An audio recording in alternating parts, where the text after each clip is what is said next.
बिस्मिल्लाहिर्रहमानिर्रहीम। अस्सलाम वालेकुम। आज 2 मई बरोज़ इतवार हम बात करेंगे 3 अहम इशूज़ के हवाले से। कोरोना वायरस को लेकर अज़ खुद नोटिस जो लिया गया था सुप्रीम कोर्ट ऑफ पाकिस्तान की तरफ से, उस पर बड़ी अहम पेशरफ्त हुई है और इस केस को दोबारा फिक्स किया गया है। जो लास्ट ऑर्डर था और जिस तरीके से ये केस चलता रहा था उसकी मैं मुख्तसर डिटेल्स और ऑर्डर का हवाला आपके साथ शेयर करूँगा कि लास्ट ईयर जब ये सारा मामला हुआ था तो तब सुप्रीम कोर्ट का जो किरदार था और जो वो लोग और वो माफिया जो कोरोना के नाम पर आवाम को लूट रही थी उनके हवाले से क्या बातें सामने आई थी, क्या हुक्म जारी हुए थे, और अब दोबारा वही माफिया एक्टिव हो गया है और सुप्रीम कोर्ट ऑफ पाकिस्तान ने अब नई हिकमत अमली अपना ली है।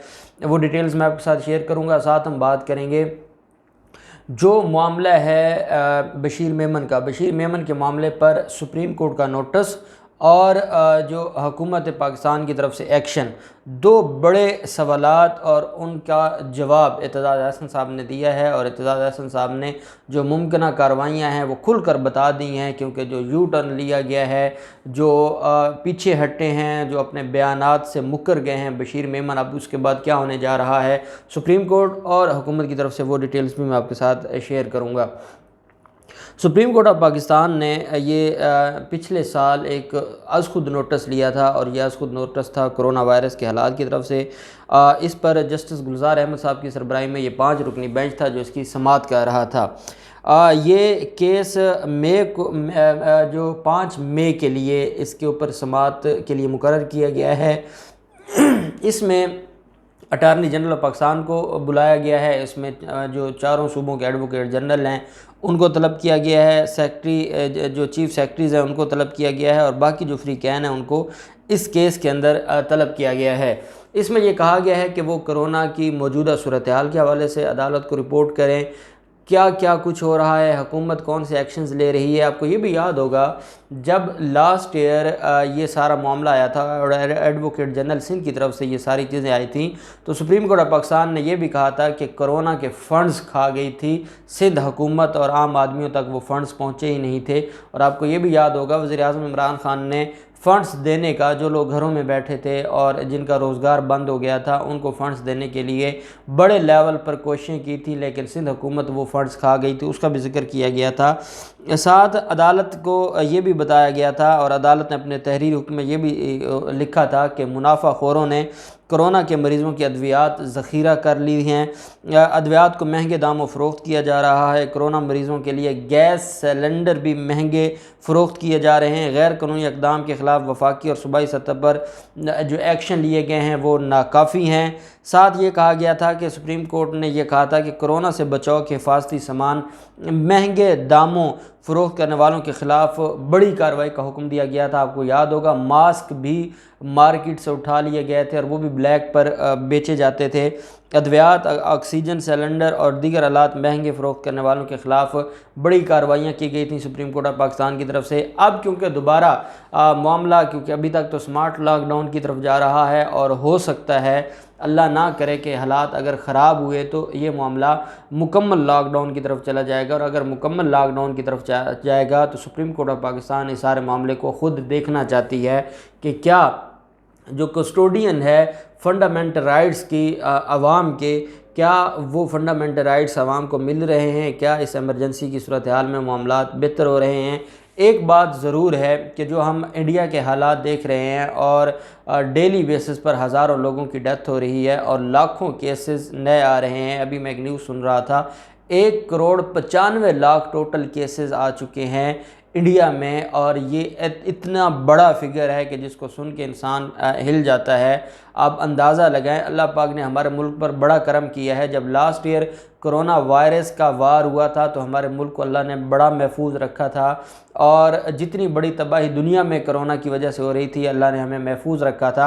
और अब भी हमें अपने रब पर भरोसा है और अपने रब की नेमत पर और रहमत पर भरोसा है कि वो अल्लाह पाक हमें महफूज रखेंगे। लेकिन ख़ुद SOPs पर अमल दरामद करना ये हमारी ज़िम्मेदारी है। हमारा जो वज़ीर आज़म है वो इंतहाई शफ़ीक है, वो नहीं चाहता कि लोगों के घर बंद हो जाएं, लोगों के कारोबार बंद हो जाएं।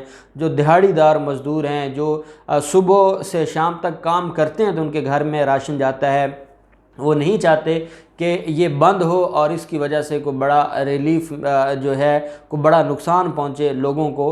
अब अगर वो शफ़क़त कर रहे हैं तो हमें भी कोशिश करनी होगी कि SOPs पर अमल दरामद करना होगा, ताकि ना हमारे कारोबार बंद हों, ना मार्केटें बंद हों और ना ही हम इस मामले में हमारे लिए कोई और बड़ी परेशानी बन सके।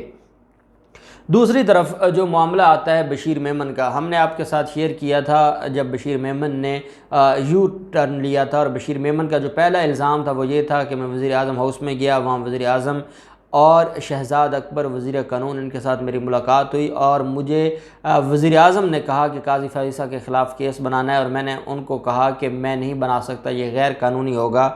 उसके बाद आप जानते हैं कि वज़ीर क़ानून साहब की तरफ से भी और शहज़ाद अकबर की तरफ से भी 50 करोड़ हर्जाने के नोटिस जारी किए गए थे और आगे डेफामेशन सूट फाइल होंगे। वज़ीर आज़म ने इसको मुस्तरद किया था। वज़ीर आज़म ने सिर्फ ये कहा था कि एक नॉनसेंस है। जब मुझे पता है कि ये उसकी जुरिस्डिक्शन नहीं है या दायरा इख्तियार नहीं बनता, तो हम उसको ऐसा काम क्यों कहेंगे जो उसकी जुरिस्डिक्शन ही नहीं बनता। तो ये जो भी है ये लग़्व है और इसकी कोई हकीकत नहीं है। वज़ीर आज़म ने तो मुस्तरद कर दिया था। लेकिन जो मुख्तलिफ़ माफियाज़ हैं हमारे मुल्क में, वो चाहे मरीम नवाज़ की सूरत में हो या अहमद मीर की सूरत में हो या मौलाना फजल रहमान की सूरत में हो या वो बिलावल ज़रदारी की सूरत में, उन्होंने इस मामले को उठाने की कोशिश की और अभी वो माहौल बना रहे थे। और इस पर एतजाज़ अहसन साहब पहले भी ये कह चुके हैं कि अगर पाकिस्तान मुस्लिम, क्योंकि इसकी सबसे बड़ी बेनिफिशरी पाकिस्तान मुस्लिम लीग नून थी, इन बयानात को लेके आने वाली ये स्क्रिप्ट तैयार हुआ जाती उम्रा में और ये सारे का सारा प्री प्लान था और इसका जो बेनिफिशरी था वो मरीम नवाज़ थी या पाकिस्तान मुस्लिम लीग नून थी। जियो के ज़रिए इस ड्रामे को जो है वो रिलीज़ किया गया।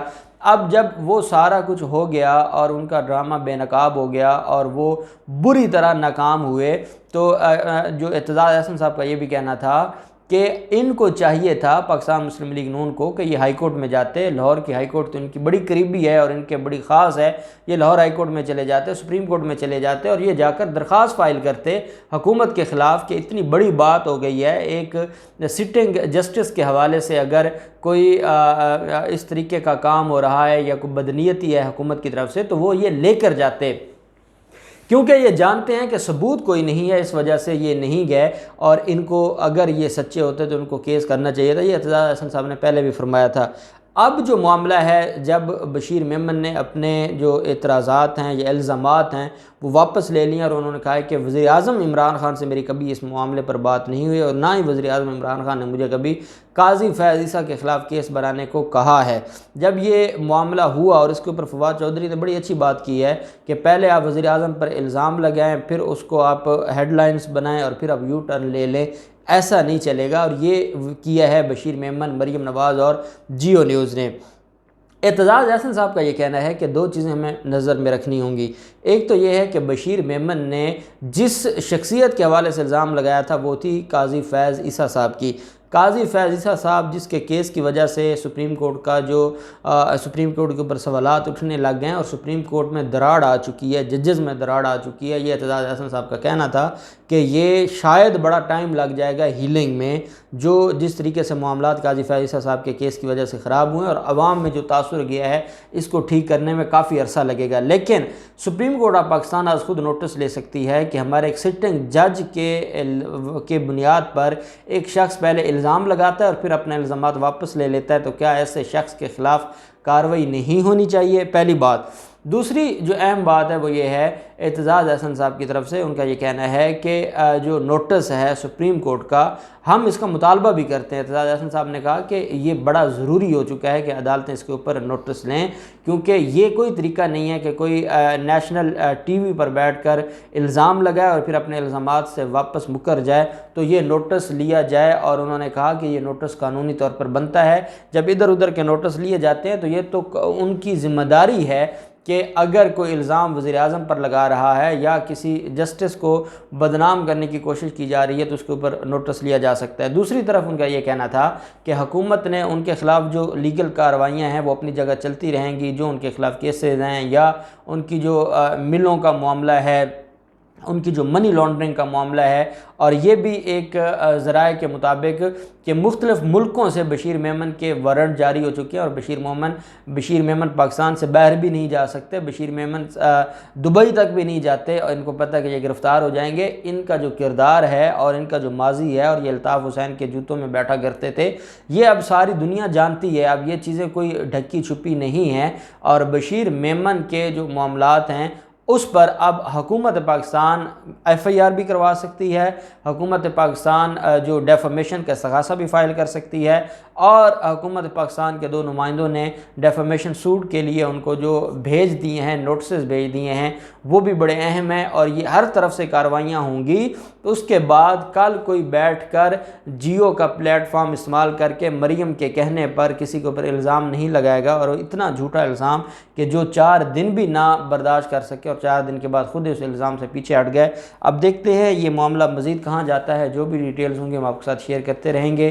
अल्लाह पाक पाकिस्तान का हामी नासिर हो। बहुत शुक्रिया। अल्लाह हाफ़िज़। पाकिस्तान ज़िंदाबाद।